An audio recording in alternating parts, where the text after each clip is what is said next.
ଅଜ୍ଞାନକୁ ଜ୍ଞାନ ଆଲୋକ ଦିଗରେ ନେଉଛ ହାତ ପ୍ରସାରି। କରୁଣାମୟୀ ଗୋ କରୁଣା ବସରେ ଆସିଅଛ ଅବତାରି। ଅଜ୍ଞାନକୁ ଜ୍ଞାନ ଆଲୋକ ଦିଗରେ ନେଉଛ ହାତ ପ୍ରସାରି। ଆସିଅଛ ଅବତାରି। ଏ ମିଥ୍ୟା ପ୍ରମାଦ ଜୀବନକୁ ମା, ଏ ମିଥ୍ୟା ପ୍ରମାଦ ଜୀବନ ମଧ୍ୟକୁ ଆସିଅଛ ଇଚ୍ଛା କରି। ପରିଣତ ସତ୍ୟରେ ତାହାକୁ ପୂର୍ଣ୍ଣତାରେ ଦେବ ଭରି। ଚାଲୁଅଛୁ ଆମେ ଜୀବନ ପଥରେ, ଚାଲୁଅଛୁ ଆମେ ଜୀବନ ପଥରେ, ତୁମ ନାମ ହୃଦେ ଧରି। ଆସିଅଛ ଅବତାରି। କରୁଣାମୟୀ ଗୋ କରୁଣା ବସରେ ଆସିଅଛ ଅବତାରି। ଅଜ୍ଞାନକୁ ଜ୍ଞାନ ଆଲୋକ ଦିଗରେ ନେଉଛ ହାତ ପ୍ରସାରି। ମରଣଶୀଳ ଏ ଜୀବନକୁ ମା କରିଅଛୁ ଯେ ବରଣ, ମରଣଶୀଳ ଏ ଜୀବନକୁ ମା କରିଅଛ ଯେ ବରଣ। ଆମ ପାଇଁ ତାକୁ କରି ରୂପାନ୍ତର ଗଢ଼ିବ ଦିବ୍ୟ ଜୀବନ। ଦିବ୍ୟ ଜୀବନର ପଥେ ଅଛୁ ମା, ଦିବ୍ୟ ଜୀବନର ପଥେ ଅଛୁ ମା। ମନେ ତୁମ ନାମ ସ୍ମରି। ଆସିଅଛ ଅବତାରି। କରୁଣାମୟୀ ଗୋ କରୁଣା ବସରେ ଆସିଅଛ ଅବତାରି। ଅଜ୍ଞାନକୁ ଜ୍ଞାନ ଆଲୋକ ଦିଗରେ ନେଉଛ ହାତ ପ୍ରସାରି। ବିଶ୍ଵ ବେଦନାର ଦୁଃଖ ଯନ୍ତ୍ରଣାର ଜୀବନ କରି ଗ୍ରହଣ। ରୂପାନ୍ତରକାରୀ ଆନନ୍ଦରେ ତାକୁ କରୁଛ ପରିବର୍ତ୍ତନ। ବିଶ୍ଵ ବେଦନାର ଦୁଃଖ ଯନ୍ତ୍ରଣାର ଜୀବନ କରି ଗ୍ରହଣ। ରୂପାନ୍ତରକାରୀ ଆନନ୍ଦରେ ତାକୁ କରୁଛ ପରିବର୍ତ୍ତନ। ସେଥିପାଇଁ ଜଣାଉଛୁ କୃତଜ୍ଞତା, ସେଥିପାଇଁ ଜଣାଉଛୁ କୃତଜ୍ଞତା। ହୃଦୟକୁ ଶୀତ କରି ଆସିଅଛ ଅବତାରି। କରୁଣାମୟୀ କରୁଣା ବସରେ ଆସିଅଛ ଅବତାରି। ଅଜ୍ଞାନକୁ ଜ୍ଞାନ ଆଲୋକ ଦିଗରେ ନେଉଛ ହାତ ପ୍ରସାରି। ତୁମ ନାମ ହୃଦେ ଧରି। ମନେ ତୁମ ନାମ ସ୍ମରି। ମା ବନ୍ଦେ ମାତରମ୍। ମା ଓ ପ୍ରଭୁଙ୍କ ପାଖରେ ମୋର ଅନନ୍ତ କୋଟି କୃତଜ୍ଞତାର ପ୍ରଣାମ। ଉପସ୍ଥିତ ମୋର ଆତ୍ମାର ସାଥୀ ଅପା ଭାଇଙ୍କୁ ସାଦର ସପ୍ରେମ ନମସ୍କାର, शुभेच्छा, भल पाइबा। माँ को पाखरे कृतज्ञ आज मते महान ग्रंथ the life divine chapter 12 paragraph 8 पढ़िबार सुযোগ ଦେଇଛନ୍ତି।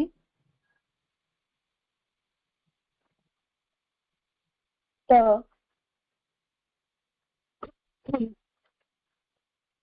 name of that is the solution as the delight we must worship and to chapter 8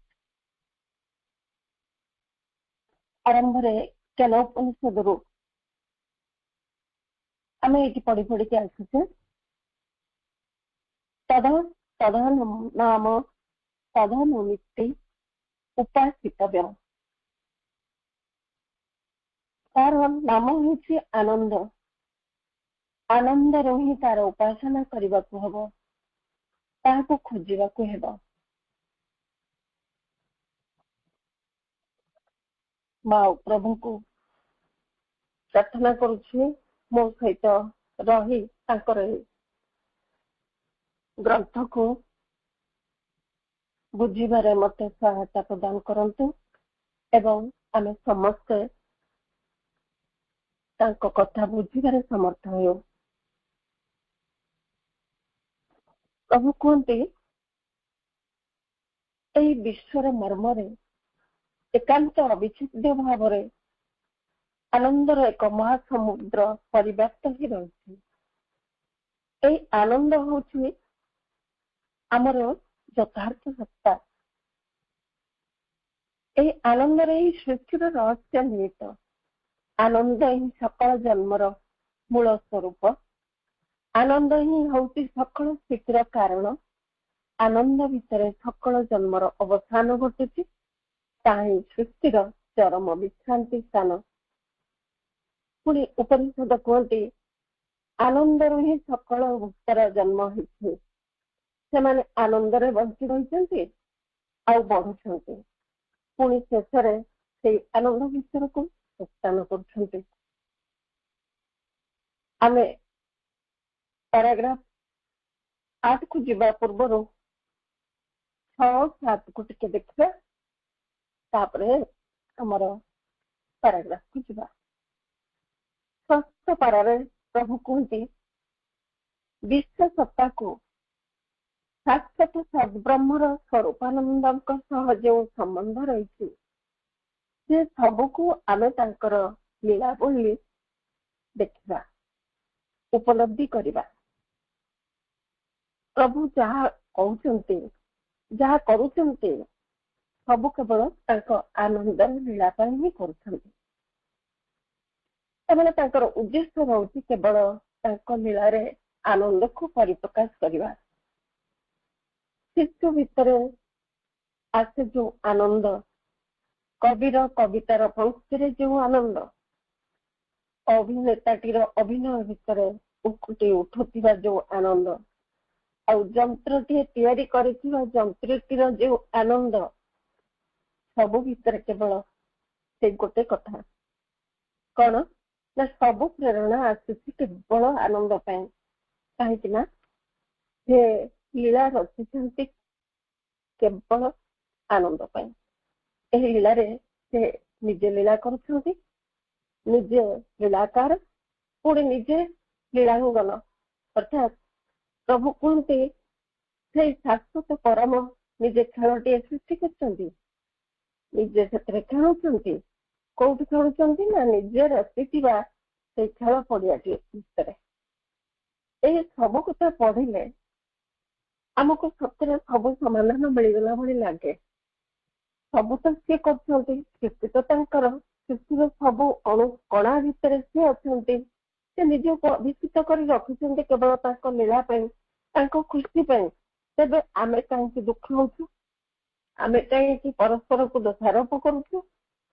ମୋର ତୋର ଭାବ କାହିଁକି ଆସୁଛି? କାହିଁକି ନା ଏଇ କଥାର ଗୂଢତାକୁ ଆମେ ବୁଝିପାରୁନୁ।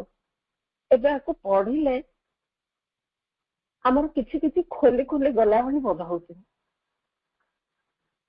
ତାପରେ ପାରାଗ୍ରାଫ 7 ପାରାଗ୍ରାଫରେ ଗତକାଲି ଆମର ପଢା ହେଇଥିଲା। ମୁଁ ଖାଲି ଟିକେ ଖାଲି ତାକୁ ପଢି ଦେଇ ଯାଉଛି, ଏତେ ବେଶୀ ମୁଁ ତା ଭିତରେ ପଶିନି। ଯେ ଶାଶ୍ୱତ ପରିଣାମ ରହିତ ଆନନ୍ଦମୟ ସତ୍ତା ହିଁ ଅନ୍ତହୀନ ଓ ବୈଚିତ୍ର୍ୟମୟ ସମ୍ଭୂତିର ଆନନ୍ଦ ରୂପେ ଆପଣାକୁ ପ୍ରକାଶିତ କରୁଛୁ। ଆମେ ଏହି ସତ୍ୟଟିକୁ ସକଳ ତତ୍ତ୍ୱର ମୂଳ ରୂପେ ଗ୍ରହଣ କରିନେଲେ ଆମକୁ ଆମର ସକଳ ଅନୁଭୂତିର ପଛରେ ରହିଥିବା ଏକ ଅଖଣ୍ଡ ସତ୍ତାର ମଧ୍ୟ କଳ୍ପନା କରିବାକୁ ହବ। ତାମାନେ ଏଇ ଯୋଉ ଶାଶ୍ୱତ ପରମ ଯେ ଆନନ୍ଦମୟ ସତ୍ତା, ଯିଏ ଅଖଣ୍ଡ ସତ୍ତା, ତାଙ୍କୁ ଆମେ ପ୍ରଥମେ ଜାଣିବାକୁ ପଡିବ। ସେ ଯୋଉ ଅବିଭାଜ୍ୟ ଅଖଣ୍ଡ ସତ୍ତା, ତାଙ୍କୁ ଗୋଟେ ଆମ କଳ୍ପନା ଭିତରେ ନ ଆଣିଲେ ଆମେ କିଛି ବୁଝିପାରିବାନି। ଆମର ସକଳ ଅନୁଭୂତିକୁ ଏଇ ଅଖଣ୍ଡ ସତ୍ତା ଆପଣାର ଅବିଚ୍ଛେଦ୍ୟ ଆନନ୍ଦ ଦ୍ୱାରା ଧାରଣ କରି ରହିଛି। ଆମେ ଯୋଉ ସବୁ ଏକ୍ସପିରିଏନ୍ସ ନଉଛୁ, ଯାହା ଆମ ଭିତରେ ଅନୁଭବ ହଉଛି, ଅନୁଭୂତି ହଉଛି, ତାକୁ କିଏ ଧାରଣ କରିଛନ୍ତି ନା ଏଇ ଅଖଣ୍ଡ ସତ୍ତା ନିଜର ଇନଡିଭିଜିବୁଲ ବା ଅବିଚ୍ଛେଦ୍ୟ ଆନନ୍ଦ ଦ୍ୱାରା ଧାରଣ କରି ରହିଛନ୍ତି। ଏବଂ ଆପଣାର ଗତିସ୍ପନ୍ଦନ ଦ୍ୱାରା ଆମ ଇନ୍ଦ୍ରିୟ ବୋଧର କ୍ଷେତ୍ରରେ ସୁଖ ଦୁଃଖ ଓ ନିରପେକ୍ଷ ଉଦାସୀନତାର ବୈଚିତ୍ର୍ୟ ଗୁଣକୁ ଫୁଟେଇବାରେ ଲାଗିଛି। ଆମ ଭିତରେ ଯୋଉ ଗତିସ୍ପନ୍ଦନ ହଉଛି ସବୁ, ଆମ ଭିତରେ ଯୋଉ ଇନ୍ଦ୍ରିୟ ବୋଧ ଆମକୁ ଯାହା ଯାହା ଆଣି ଦଉଛି, ଯୋଉ ସୁଖ ଦଉଛି, ଯୋଉ ଦୁଃଖ ଦଉଛି, ଯୋଉ ଉଦାସୀନତାର ଭାବ ଦଉଛି, ଆକୁ ସବୁ କିଏ ଦଉଛି ଆମ ଭିତରେ ନା ଆମ ଇନ୍ଦ୍ରିୟ ବୋଧ ଭିତରେ ଆସୁଛି। ଏସବୁ କିଏ ତାକୁ ଆମ ଭିତରେ ପ୍ରେରିତ କରୁଛନ୍ତି? ସେଇ ଅଖଣ୍ଡ ସତ୍ତା। ସେ ଅଖଣ୍ଡ ସତ୍ତା ହେଉଛି ଆମର ଯଥାର୍ଥ ସତ୍ତା, ଯିଏ ଆମ ଭିତରେ ରହିଛନ୍ତି। ଆମର ପ୍ରକୃତ ସାରବତ୍ତା ସିଏ ହଉଛନ୍ତି ସେଇ ଅଖଣ୍ଡ ସତ୍ତା। ସୁଖ ଦୁଃଖ ଓ ଉଦାସୀନତା ରୂପୀ ତ୍ରିବିଧ କମ୍ପନର ଅଧୀନ ହୋଇ ରହିଥିବା ମନମୟ ସତ୍ତା କେବଳ ତାହାର ଏକ କାରିଗରୀ ମାତ୍ର। ଆମ ଭିତରେ ଯୋଉ ସୁଖ ଆସୁଛି, ଆମେ ଯୋଉ ଦୁଃଖରେ ଉତ୍ପୀଡ଼ିତ ହଉଛୁ, ଆମ ଭିତରେ ଯୋଉ ଉଦାସୀନତା ଆସୁଛି, ତାକୁ କହୁଛନ୍ତି ପ୍ରଭୁ ତ୍ରିବିଧ କମ୍ପନ ବୋଲିକି। ଆମେ ତାରି ଅଧୀନରେ ରହିଛୁ। କାହିଁକି ନା ଏଇ ଯୋଉ ମନମୟ ସତ୍ତା, ସିଏ ତାକୁ ହିଁ ସୃଷ୍ଟି କରୁଛି। ତାକୁ କହୁଛନ୍ତି ସିଏ କେବଳ ତାରି କାରିଗରୀ। ତାମାନେ ଯୋଉ ଆମର ଯୋଉ ସର୍ଫେସ୍ ମାଇଣ୍ଡ, ଆମର ଯୋଉ ମନଟି, ସିଏ ହିଁ କେବଳ ଏଇ ସୁଖକୁ ରଚନା କରୁଛି, ଦୁଃଖକୁ ରଚନା କରୁଛି, ଉଦାସୀନତା ଆମ ଭିତରେ ଦଉଛି। କିନ୍ତୁ ପ୍ରକୃତ ଲୀଳାମୟ ହଉଛନ୍ତି ସେଇ ଆମର ଯଥାର୍ଥ ସତ୍ତା। ବିଶ୍ୱର ବହୁ ବିଚିତ୍ର ସ୍ପର୍ଶର ପ୍ରତିସ୍ପର୍ଶ ଓ ପ୍ରତିକ୍ରିୟାରୁ ଆମର ବିବିକ୍ତ ଚେତନା ଭିତରେ ପ୍ରଥମ ଛନ୍ଦ ରୂପେ ପ୍ରକାଶ ହେଉଥିବା ଇନ୍ଦ୍ରିୟ ବୋଧର ଅଭିଜ୍ଞତା ଲାଭ କରିବାର ଅଭିପ୍ରାୟରେ ହିଁ ଏହି ସତ୍ତାକୁ ଏପରି ପୂର୍ବାଭାବରେ ପ୍ରତିଷ୍ଠା କରି ରଖାଯାଇଛି। ତାହାକୁ ନା ଏଇ ମନକୁ, ଏଇ ମନମୟ ସତ୍ତାକୁ କଣ ପାଇଁକି ରଖାଯାଇଛି ଆଗରେ? ନା ତାର ଆବଶ୍ୟକତା ଥିଲା ଆଗକୁ ଏଇ ସବୁ କଥା ସେ କରିବ। ଆମ ଭିତରେ ଯୋଉ ରେସ୍ପନ୍ସ ଅଛି, ରିଆକ୍ସନ ଅଛି, ସେଥି ଭିତରୁ ଯାହା ଯାହା ଉଦ୍ଭବ ହବ, ତା ଭିତରେ ଯୋଉ ଅଭିଜ୍ଞତା ଆସିବ, ତାକୁ କେବଳ ଇନ୍ଦ୍ରିୟ ବୋଧରେ ଆମେ ଜାଣିବା। କିଏ ତାକୁ ଜାଣିବ ନା ମନ ଜାଣିବ। ସେଇଥିପାଇଁ ମନକୁ ପୁର ଭାଗରେ ରଖାଯାଇଛି, ଏଇ ମନମୟ ସତ୍ତାକୁ। ତାପରେ କହିଲେ ପ୍ରଭୁ ଏଇ ପ୍ରତିସ୍ପର୍ଶ ବଡ ଅପୂର୍ଣ୍ଣ, କିନ୍ତୁ ଏଇ ଯୋଉ ରେସ୍ପନ୍ସ ଆଉ ଯୋଉ ରିଆକ୍ସନ ସବୁ ହଉଛି ଆମ ଭିତରେ, ସବୁ ପ୍ରକୃତରେ ସମ୍ପୂର୍ଣ୍ଣ ନୁହେଁ। ଏଇ ଛନ୍ଦଟି ଭିତରେ ବହୁ ଜଟିଳତା ରହିଛି, ବହୁ ବିଷମତା ରହିଛି। ଆମ ଭିତରେ ଦିନେ ସେଇ ଚେତନ ପୁରୁଷର ଯୋଉ ପରିପୂର୍ଣ୍ଣ ଏକତ୍ର ଲୀଳା ସଂଗଠିତ ହବ, ଏହା କେବଳ ତାହାର ପୂର୍ବାୟୋଜନ ଓ ପୂର୍ବାଭାସ ମାତ୍ର। କହୁଛନ୍ତି ଆମ ଭିତରେ ଯୋଉ ଚେତନ ପୁରୁଷ ରହିଛନ୍ତି, ତାଙ୍କ ସହିତ ଯେତେବେଳେ ଏକ ପରିପୂର୍ଣ୍ଣ ଏକତ୍ର ଲୀଳା ସଂଗଠିତ ହବ, କାହାର? ମନର। ମନ ଯେତେବେଳେ ସେଇ ଚେତନ ପୁରୁଷଙ୍କ ସହିତ ଏକତ୍ର ଲାଭ କରିବ, ପରିପୂର୍ଣ୍ଣ ଏକତ୍ର ଲାଭ କରିବ, ସେଇଥିପାଇଁକି ତାକୁ ପୂର୍ବାଭାଗରେ ରଖାଯାଇଛି ଏବଂ ତାର ଆବଶ୍ୟକତା ଅଛି ବୋଲି। ସକଳ ବୈଚିତ୍ର୍ୟ ମଧ୍ୟରେ ଥରେ ସେହି ଏକ ଓ ଅଦ୍ୱିତୀୟ ସହିତ ଏକାନୁଭୂତିରେ ଆବଦ୍ଧ ହୋଇପାରିଲେ ଓ ପରମ ତଥା ବିଶ୍ୱମୟ ଐକ୍ୟ ସ୍ୱରଟି ସହିତ ଆପଣର ସୁରଟିକୁ ଏକାଠି ବୃଦ୍ଧି ଦେଇ ପାରିଲେ ଆମେ ଯୋଉ ଯଥାର୍ଥ ଓ ପରିପୂର୍ଣ୍ଣ ଐକ୍ୟତାନର ଅଧିକାରୀ ହେଇପାରନ୍ତୁ, ଏହା ତାହା କଦାପି ନୁହେଁ। ଏଇଠି ପୁଣି ପ୍ରଭୁ କହିଲେ ଯେ ସବୁ ଯେତେ ସବୁ ଅଛି ବୈଚିତ୍ର୍ୟ, ସବୁ ଭିତରେ ସେଇ ଏକ ଅଦ୍ୱିତୀୟ ଓନ୍ଲି ୱାନ୍ ଯିଏ ତାଙ୍କ ସହିତ ଯେତେବେଳେ ଅନୁଭୂତିରେ ଏକ ହେଇଯିବ, ଅନୁଭୂତିରେ ଆବଦ୍ଧ ହେଇଯିବ, ଆଉ ପରମ ତଥା ବିଶ୍ୱମୟ ଐକ୍ୟ ସୁରଟି ସହିତ ଆପଣର ସୁରଟିକି ମିଶେଇ ଦେଇପାରିବ, ଏକ ସ୍ଥାନରେ ଚାଲିବେ, ତାହା ହିଁ ହଉଛି ଯୋଉ ଯଥାର୍ଥ କଥା। ଆଉ ତାପରେ କହିଲେ କଣ, ପରିପୂର୍ଣ୍ଣ ଐକ୍ୟତାନର ଅଧିକାରୀ ହୋଇପାରନ୍ତୁ, ଏହା ତାହା କଦାପି ନୁହେଁ। ଏଇ ଯୋଉ ଅବସ୍ଥାରେ ବର୍ତ୍ତମାନ ପର୍ଯ୍ୟନ୍ତ ଆମକୁ ପ୍ରଭୁ କହିଲେ ଇଏ ତଥାପି ମଧ୍ୟ ତାହା ନୁହେଁ। ଆମକୁ ଯୋଉ ଲାଗୁଥିଲା ଯେ ସମାଧାନର ବାଟ ଖୋଲି ଖୋଲି ଯାଉଛି, ଆମେ ବୋଧେ ସମାଧାନ ପାଇଯାଉଛୁ, ଏଠି କିନ୍ତୁ ପ୍ରଭୁ ପୁଣି କହିଲେ ଏହା ତାହା କଦାପି ନୁହେଁ। ତାପରେ ଆମେ ଯିବା ଆମର 8ମ ପାରାଗ୍ରାଫକୁ।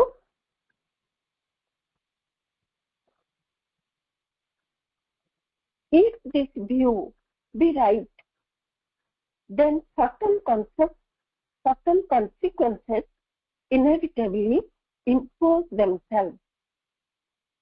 If this view be right, ଯଦି ଏଇ କଥାଟି, ଏଇ ଦୃଷ୍ଟିକୋଣଟି ଯଥାର୍ଥ ହୁଏ ବା ତାକୁ ସତ୍ୟ ଦୃଷ୍ଟି ଭାବରେ ଆମେ ଗ୍ରହଣ କରିବା, then certain consequences inevitably impose themselves.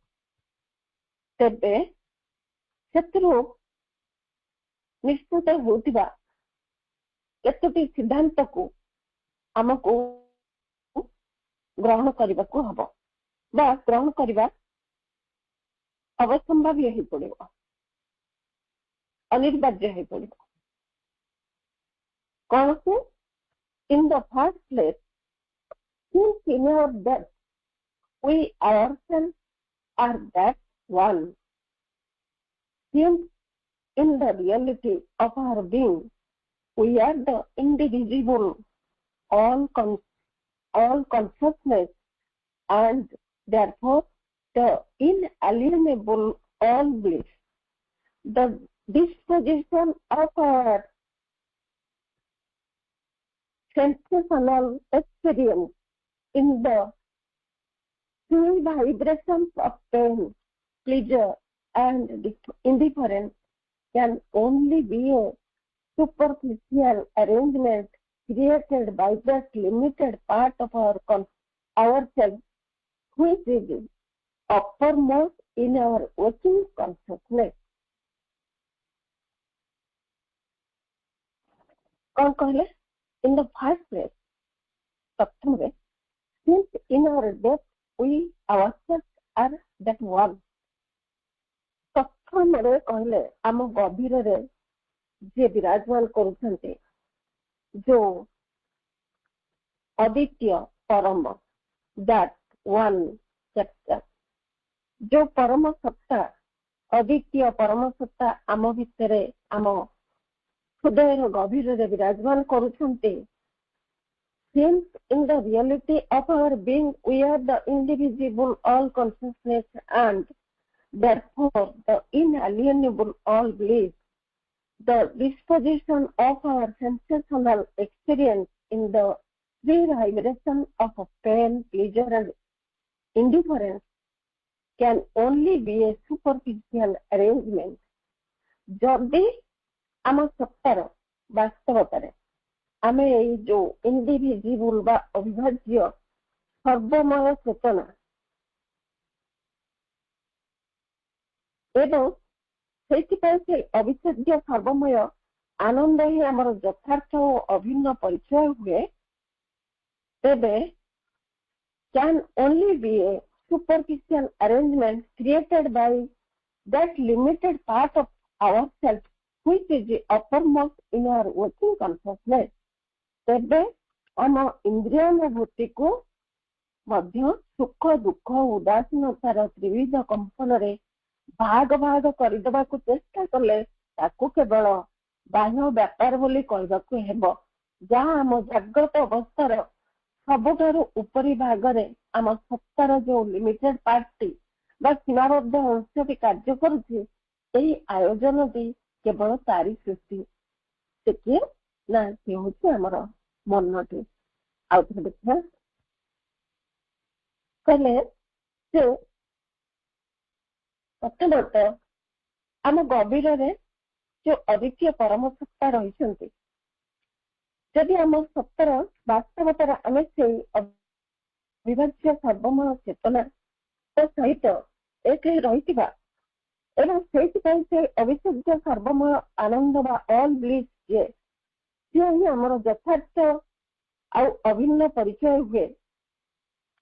ଆମେ ସେଇ ପରିଚୟ ତେବେ ଆମ ଭିତରେ ଥିବା ଏଇ ଇନ୍ଦ୍ରିୟ ଅନୁଭୂତିକୁ ମଧ୍ୟ ସୁଖ ଦୁଃଖ ଆଉ ପେନ୍ ଆଉ ସଫରିଂ ଯାଉ କହିଲେ ଆଉ ଉଦାସୀନତାର ତ୍ରିବିଧ କମ୍ପନରେ ଭାଗ ଭାଗ କରି ରଖିବାକୁ ଆମେ ଚେଷ୍ଟା କରିବା। ତାହେଲେ କଣ ହବ ନା ଏସବୁ ଜିନିଷ କିଏ କରୁଛି ନା ସେଇ ଯୋଉ ସୁପରଫିସିଆଲ ଆରେଞ୍ଜମେଣ୍ଟ କେବଳ ସେଇ ଉପରି ଭାଗରେ ଥିବା ଆମ ସତ୍ତାର ଯୋଉ ଅଂଶଟି ଅଛି, ସେଇ ଯୋଉ ସୀମାବଦ୍ଧ ଅଂଶଟି ସେ ହିଁ କେବଳ ଆକୁ ଆୟୋଜନ କରୁଛି। ତାମାନେ ସେ ହିଁ କେବଳ ତାର ସୃଷ୍ଟି କରୁଛି।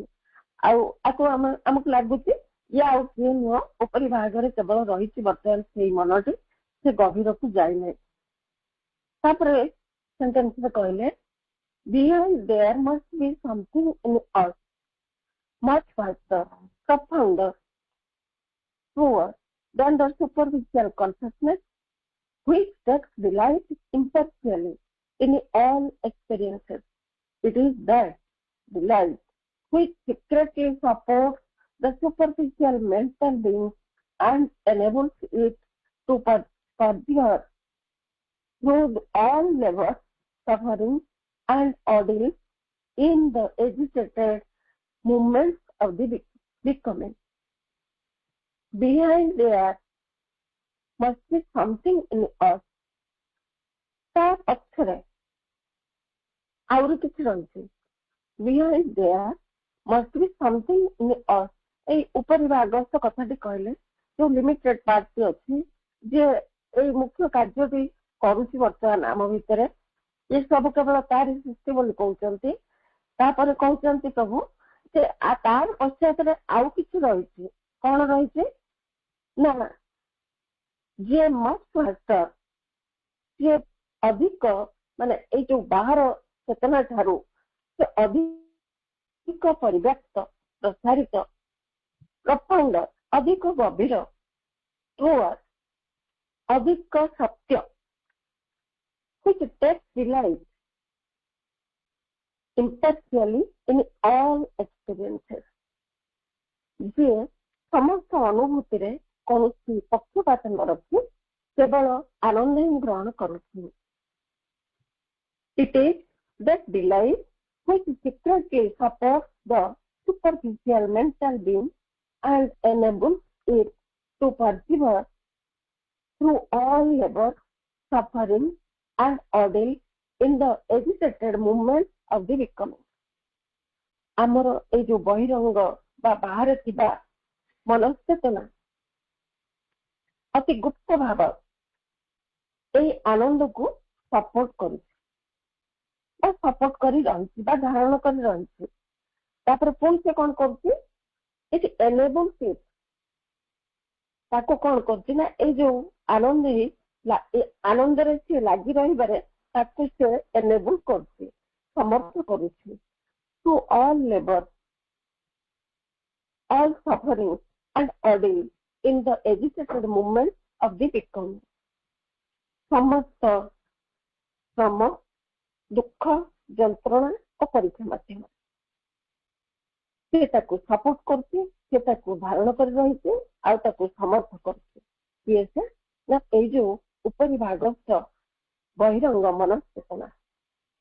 ଅର୍ଥାତ୍ ପ୍ରଭୁ କୁହନ୍ତି ଏହାର ଆହୁରି ପଛରେ ଆମ ଭିତରେ ଅଧିକ କିଛି ରହିଛି, ତାହା ଆମ ବାହ୍ୟ ଚେତନା ଠାରୁ ଆହୁରି ଅଧିକ ପରିବ୍ୟାପ୍ତ, ଅଧିକ ଗଭୀରରେ ରହିଛି। ସେ ଅଧିକ ସତ୍ୟତର, ସେ ଯିଏ ନିଜର ସବୁ କିଛି ଅନୁଭୂତିରେ ପକ୍ଷପାତ ରଖେ ନାହିଁ, କେବଳ ସବୁଥିରେ ସେ ଆନନ୍ଦ ହିଁ ଗ୍ରହଣ କରେ।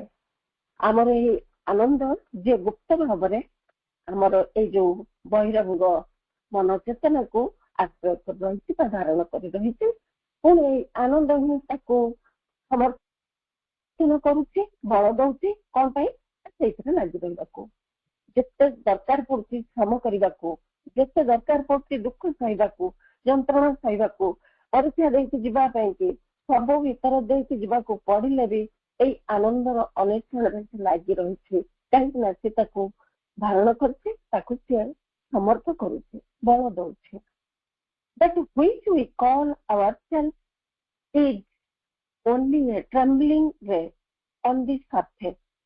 Behind is all vast subconscious, the vast superconscious, profiting by all these surface experiences and imposing them on its external self, which it exposes as a sort of sensitive covering to the contact of the world itself veiled. It receives these contacts and assimilates them into the values of a truer, a profounder, a mastering and creative experience. बहुत लंबा वाक्य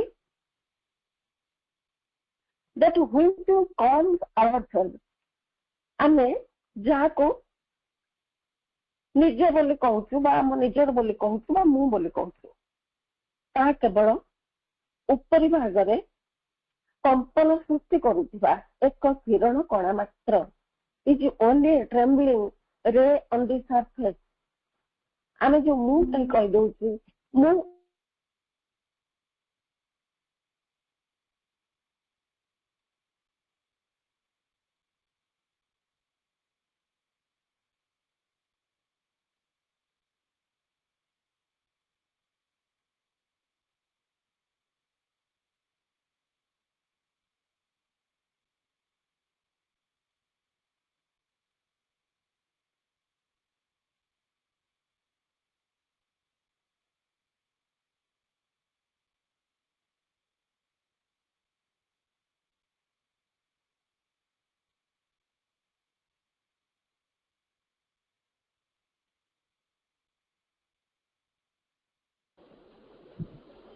बंद झरणा कटी जाइछंती behind there must be something in us much vaster, profounder, truer than the superficial consciousness, which takes delight impartially in all experiences.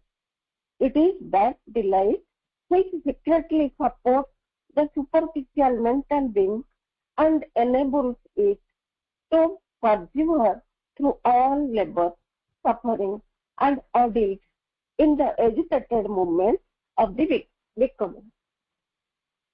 तार आउरी पछरे कौन अच्छे ना आम भितर आउ किछि रहिছে जा प्रभु कहउछंती आमर जो बहिरंग चेतना अछि बा ए जो सरफेस मेंटल कॉन्शियसनेस ताठारु आउरी अधिक व्याप्त प्रसारित अधिक गभीर अधिक सत्य एई भली किछि रहिছে which takes delight जे समस्त अनुभूति रे कौनसी पक्षपात न रखी केवल आनंद ही ग्रहण करुच्छे इन ऑल एक्सपीरियंस जे पक्षपात न रखी सब अनुभूति नौची सब आनंदर अनुभूति नौची it is that delight which secretly supports the superficial mental being and enables it to persevere through all labor, suffering, and ordeals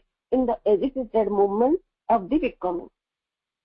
आमर ए जो बहिरंग मनस्चेतना अति गुप्त भाव में आनंद को सपोर्ट करी रही थी बा ताको धारण करी रही थी आउ ताको कौन करछि ना ए आनंद ही ताको लागि रहिबारे समर्थ करछि enable करछि through all labor, through all suffering, through all ordeal सब जेते समस्या करबा को ताको पडुछि सब सम भितरे सब दुख जंत्रणा भितरे ସବୁ ଅଡିଟ୍ ଭିତରେ ତାକୁ ସିଏ ସେଇ ଆନନ୍ଦମୟ ଜଗତକୁ ଯିବାରେ ତାକୁ ସିଏ ସମର୍ଥ କରୁଛି।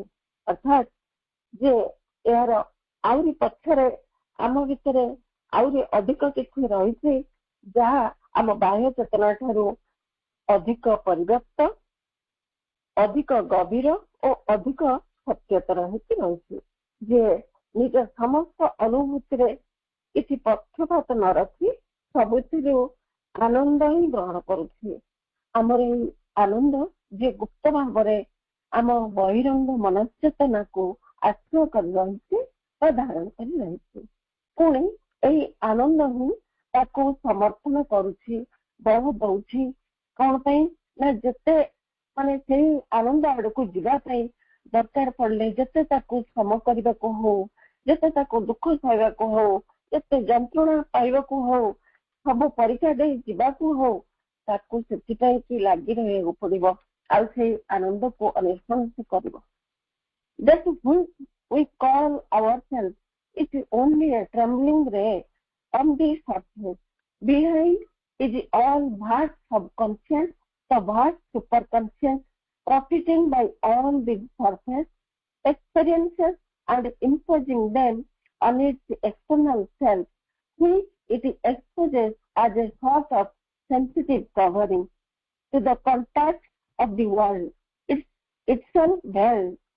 It receives these contacts and assimilates them into the values of a truer, a profounder, a mastering and creative experiences.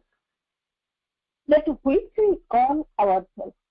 ଆମେ ଯାହାକୁ ମୁଁ ବୋଲି କହୁ, ଆମେ ବୋଲି କହୁ ବା ଆମ ନିଜର ବୋଲି କହୁ, ତାହା କେବଳ is only a trembling ray. ତାହା କେବଳ ଆମର ଉପରି ଭାଗରେ ଥିବା ଏକ କିରଣ କଣା ମାତ୍ର, ଯିଏ ଟ୍ରେମ୍ବଲ କରୁଛି, କମ୍ପନ ସୃଷ୍ଟି କରୁଛି। ତାର ପଶ୍ଚାତରେ behind is all vast subconscious. ତା ପଶ୍ଚାତରେ ଏକ କଣ ରହିଛି ନା ବିରାଟ ଅବଚେତନ ରହିଛି। ପୁଣି କଣ ରହିଛି? ସୁପର କନସିୟସ୍, ବିରାଟ ଅତିଚେତନର କ୍ଷେତ୍ର ରହିଛି ସବୁ। Profiting by all these surface experiences and imposing them on its external self, which it exposes as a sort of sensitive covering to the contacts of the world. ସେଇ ଯୋଉ କ୍ଷେତ୍ର ମାନେ ସବୁ ରହିଛନ୍ତି ସେମାନେ ସବୁ ଏଇଠୁ ଲାଭବାନ ହଉଛନ୍ତି। କିଏ ସବୁ ନା ଏଇ ଯୋଉ ସରଫେସ୍ ମାଇଣ୍ଡ, ଆମର ଯୋଉ ବହିରଙ୍ଗ କନସିୟସନେସ୍, ଏଇ ସବୁ ଅନୁଭୂତିରୁ ସେ କଣ କରୁଛନ୍ତି ନା ଲାଭବାନ ହଉଛନ୍ତି, ପ୍ରଫିଟିଂ। ଆଣ୍ଡ ନାଉ ଇମ୍ପୋଜିଂ, କଣ କରୁଛନ୍ତି ସେ ନା ଇମ୍ପୋଜ କରୁଛନ୍ତି ଏକ୍ସଟର୍ନାଲ ସେଲ୍ଫ, ତାର ବାହ୍ୟ ସତ୍ତା ସହିତ ସେ ସତ୍ତା ଉପରେ ଇମ୍ପୋଜ କରୁଛନ୍ତି। which it exposes as a sort of sensitive covering, ଗୋଟେ ଆବରଣ ଭଳିଆ ସେଗୁଡିକୁ ନିଜ ଉପରେ ସେ ଲଦି ରଖିଛନ୍ତି, ଗୋଟେ ବାହ୍ୟ ଖୋଳପା ଭଳିଆ ତାକୁ ସେ ଲଦିକି ରଖିଛନ୍ତି। ଆଉ ପୁଣି କଣ କରୁଛନ୍ତି? it veils, ତାକୁ it receives these contacts and assimilates them into the values of a truer, a profounder, a mastering and a creative experiences. ବିଶ୍ୱର ଯେତେ ସବୁ ସମ୍ପର୍କ ରହିଛି ବା ବିଶ୍ୱ ସହିତ ଯେତେ ସବୁ ସମ୍ପର୍କ ଥାଇପାରେ ତାକୁ ସେ ଗ୍ରହଣ କରୁଛି। ଆଉ ସେଗୁଡିକୁ ମାନେ ଯେତେ ସବୁ ହେଇପାରେ ଯଥାର୍ଥରେ ଗଭୀରତର ଭାବରେ, ବଳିଷ୍ଠ ଭାବରେ ସୁଶୀଳ ଅନୁଭୂତିର ନିଜସ୍ୱୀକରଣ ବା ଯାହାକୁ କହୁଛନ୍ତି ଆକ୍ୟୁମୁଲେଟ୍ କରୁଛି ସେ। ତାପରେ କହୁଛନ୍ତି out of its depth it returns them to the surface in form of strength, character, knowledge, impulsion, whose roots are mystery to us, because our mind moves and quivers on the surface and has not learned to concentrate itself and live in the depth. Last sentence is out of its depth, ଏହାର ନିଜ ଗଭୀରରୁ କଣ ସେ ପାଉଛି? it returns them to the surface in forms of strength से बल पाउची character knowledge चरित्र ज्ञान और impulsion whose root are mysterious to us पाउची ज्ञान बल चरित्र प्रेरणा ये सब संपद से तार बहिचेतना स्तर को उच्चारित कर आणुचे roots are mysterious to us जार मूल बट जार रूट आम कि रहस्य होकर रही बिकज कारण our mind moves and quivers on the surface आमर ये जो मन स्थूल मनटी कौन कर सब बेले बाहर विचरण कर सब बेले मनटी आमर विचरण कर माने एटी अच्छी तो पुणी घड़िकार आउ कौट जाए पहुंचुची सी पुणी कौन होना क्विवर्स कर प्रकम्पित होती केतबेले से रागुची केतबेले से अभिमान करती केतबेले से दुखी होती मन भितर कौन कौन सब चली तार on the surface and has not learned to concentrate itself and live in the depth. एमती बाहर रोचे आउ जे मोटे शिखी नहीं भितर एकाग्र रहिबा भितर बास करबा पे अर्थात एई जो आम मनटी एपर्यंत निजको एकाग्र करी निज अंतरस्थ गभीर रे थिबा दिव्य परमसत्ता सहित एकाठी रहिबाकू एपर्यंत शिखी पारि नहीं जेबे एई स्थिति मनर आसीजिव सबु रहस्य उन्मोचित होइजिव जहा आमको लागुची जेतेबेले आमे एकाग्र रही परिबा आम अंतरस्थ भगवान को सहित जोड़ी रही परिबा जहा आमे सब बेले साधारणतः पढ़ुचु जे तांको सहित जोड़ी होइकी रहिले ही सबुर समाधान हो पार आगु को कौन कहे प्रभु पुणी काली पढ़ा ये रहा वंदे मातरम जहाँ बुझिले से प्रकाश कले पुणी आपको पुनरालोचना कला बेले आम सब भल भाव बुझी पार।